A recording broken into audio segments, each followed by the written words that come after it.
ARIEL HELWANI in Tokyo for UFC 144 alongside BENSON Henderson, who meets Frakie Edgar this Saturday night for the UFC lightweight title. And BENSON, it is very good to see you here in Japan. How is Japan treating you thus far?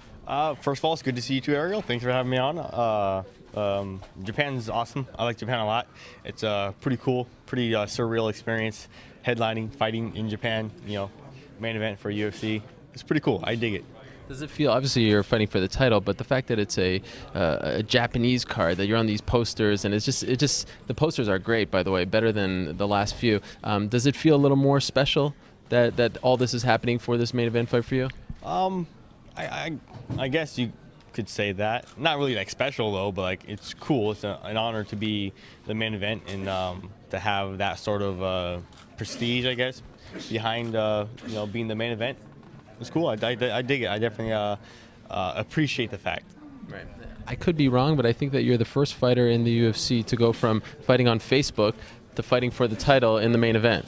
You've come a long way in the last few months. That is, yeah.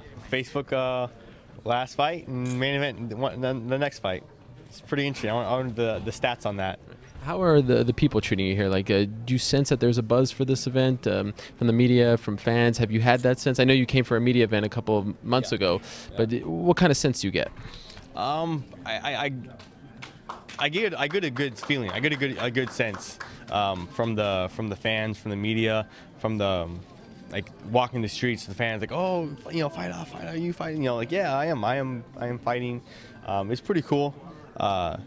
To have that, like anytime anybody's excited for something that you do, for you as a reporter, me as a fighter, it's awesome to have that sort of appreciation coming from casual Joes, coming from media, coming from whoever. It's nice to be appreciated for what you do. You've been a fan of the sport for a long time. Was fighting in Japan on your bucket list? It was. It's funny. My coach and I, John Crouch, we're talking about it on the van ride up here. Talking about before I even fight for the WC, I had said that I wanted to fight in Japan one day.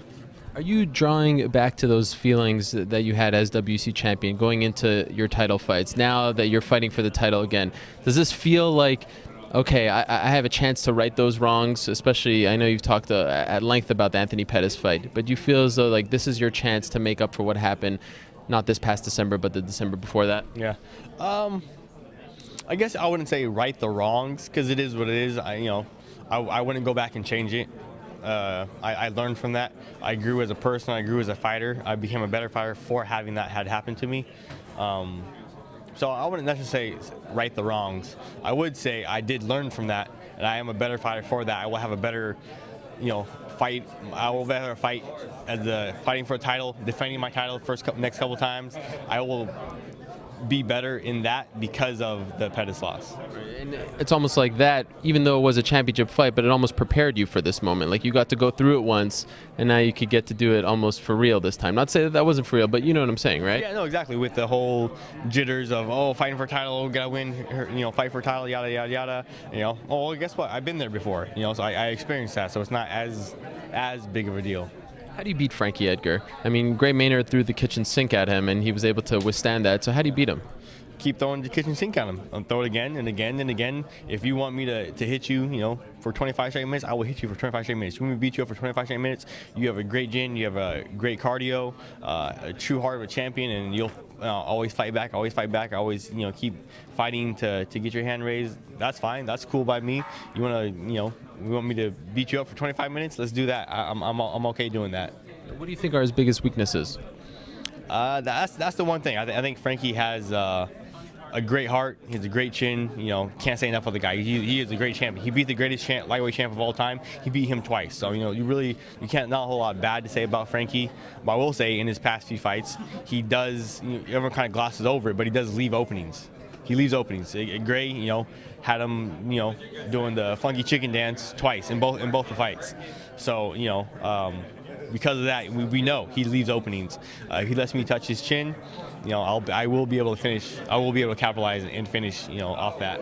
He is a smaller 155 pounder. You cut a lot of weight, right? I mean, do you feel as though size will be a difference on Saturday or on Sunday? Not as much as I don't think the media has been making it up to be. The media has been saying a lot. Like they ask me a question, not say, oh, have you been trying to add size? Like, well, yeah, I try to add size in between all of my fights. I do a 6-week heavy lifting phase where we add on size and go back to our strength and get our core strength up and whatnot. And they're like, oh yeah, so you're adding on size, good. And they write that down. And they print that. So I think I will be bigger than Frakie. I think I will, if I am bigger, if I do have that much of a size and strength advantage, I will try and take advantage of that. But it's not as big as I think some people try to make it out to be. You know what I love about you? You're almost like the MMA media ombudsman. You know what that is? Like the guy who you keep us on our toes. You're always there to check off when we're not doing things right, at least by your standards. I try to. A lot of times when the words I speak, when they're portrayed in a different light, if I say whatever, and someone they have it edited a certain way to where it's, oh, he said this, and I'm like, I said that, but not quite the way you're intending it to be. Those are my words. I do take responsibility for them. For the people who are printing those, I want you guys to take responsibility for those too. Make it true to a form of what I say. And finally, how about just your body and how you're adapting with the time difference? I believe it's a 15-hour time difference between here and Arizona. How are you adapting to that? I think we're doing a pretty good job. My team and I, we got here a couple days ago. We got here a day earlier, 2 days early from the rest of the guys, to hopefully get adapted a little bit, have that 1 day to fully just lay around, not do anything, let the body adjust. Stayed up late that one night, woke up early the next day so that we're back on the Japanese time. I think we're doing a good job. Who knows? We'll see at the end of the fight how it went, and we can say, oh, we could have done this, we should have done this, we could have done this, but hindsight's always 20/20, so we'll see. Prediction? Me with my hand raised, leaving Japan with the belt. All right, fair enough. Good luck. Great to see you, and we can't wait for it. Thanks, Ariel. Appreciate it. Thanks.